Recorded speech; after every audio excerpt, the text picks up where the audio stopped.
Ош аэропортундагы тоноодо колдонулган сим-картанын кагазы мына менин колумда турат да азырчы. Бул сим-картаны менин көзү өтүп кеткен маркум агам Кыдыралиев Санжарбекке атайын катташкан. Биздин адрести дагы коюшкан. Андан сырткары 15 декабрь 2014-жылы, мындайча айтканда мындан 1 ай эле мурун атайын каттап, максаттуу түрдө атайын биздин үй бүлөнү каралоо, коомго дискредитациялоо, айрыкча мени ушул сөз менен каралоо жана менин азыркы күндөгү жалган жалаа менен күнөөлөнүп жаткан агам Канжарга бул окуянын дагы буруу максаты колдонулган. Ошон эмесе азыркы күндө мисалы үчүн биз баарыбыз эле сим-картаны каттабай эле алганга буларда мүмкүнчүлүк бар эле да, ошентсе дагы атайын каттоо менен алышкан.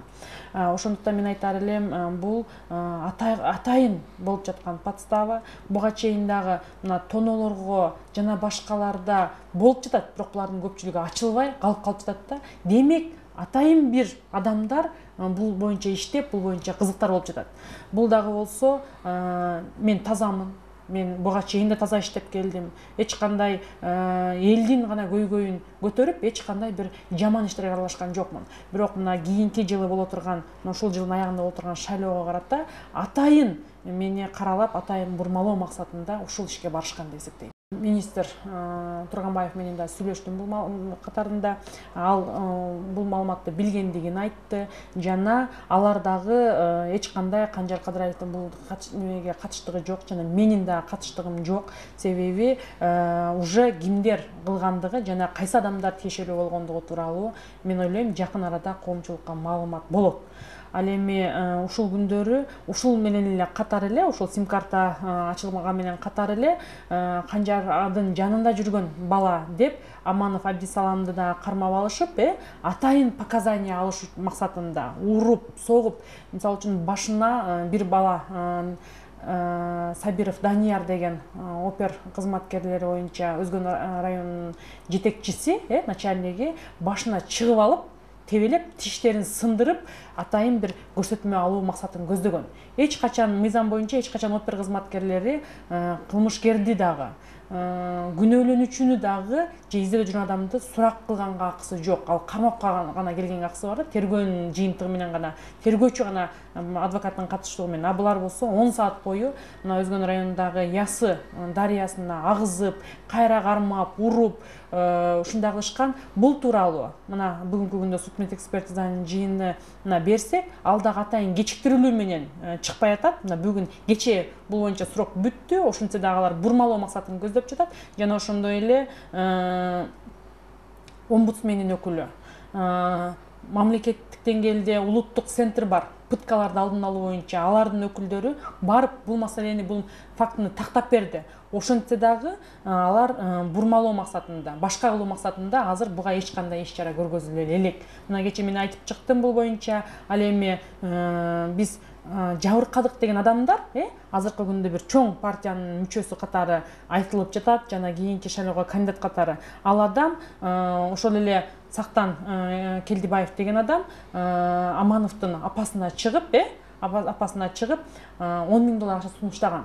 Эгерде сиздин балаңыз Кыдыралиев Канжарга каршы показания бере турган болсо, көрсөтмө бере турган болсо, анда биз биринчиден аны чыгарабыз, экинчиден акча төлөп беребиз. Эгер бербей турган болсо, мындай жол менен опер кызматкерлерине акча төлөп, аларды өтө катуу жазалантып мойнуна алдырабыз деп.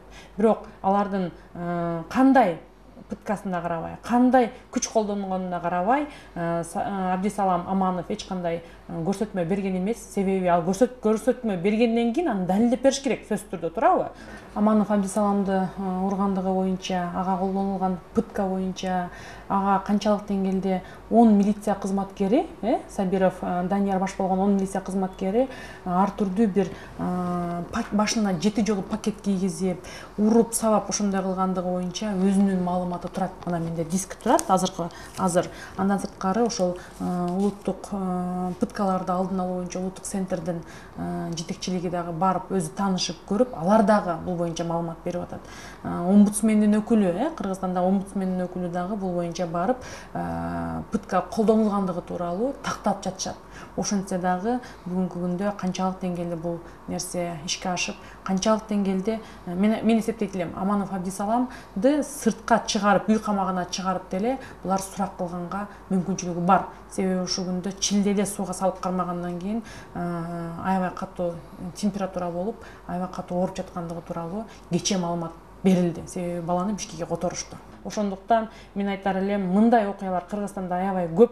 Мына азыр эле министр Турганбаев айтты, түрмө жаш балдарга толуп кетти депчи. Себеби Кыргызстандагы пытканын, зордук зомбулуктун, түрмөгө алып кирип алып катуу тырмактарына ийне сайып ургандын аябай бир көп кездешип жатканынан болуп жатат да. Мына ушул эле Сактан Келдибаевдардын үй бүлөсүндө болгон күмөндү деп менин агама чейин, Абдисалам Амановго чейин 70 баланы сурак алышкан.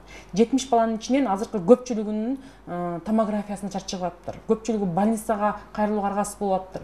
Тырмактарына ийне сайып, баштарына пакет кийгизип, дем алдырбай думуктуруп урган. Абдисалам Амановду дагы 7 жолу башына пакет кийгизген.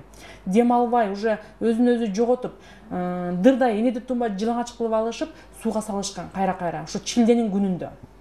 Ошон үчүн мен орган кызматкерлерине тапшырманы аргасыздан бердим. Мен ушул күнгө чейин эч кандай бул ишке киришкен жокмун. Азыр дагы киришпейм. Бирок мындай конкреттүү заявление түшкөндөн кийин мен буну озвучить этип парламентте алып чыкканга бир эле канжардын карындашы эмес, элдин кызы катары, элдин мындай нерсе аябай көп бардыгына көзүм менен көрүп тартып аткандан кийин өзүмө мен муну алып чыкканга милдеттүүмүн. Ошон үчүн жакын арада бул бир эле Абдисалам Амановдун окуясы эмес, мындай окуялардын көпчүлүгүн алып чыгабыз деп ойлойм.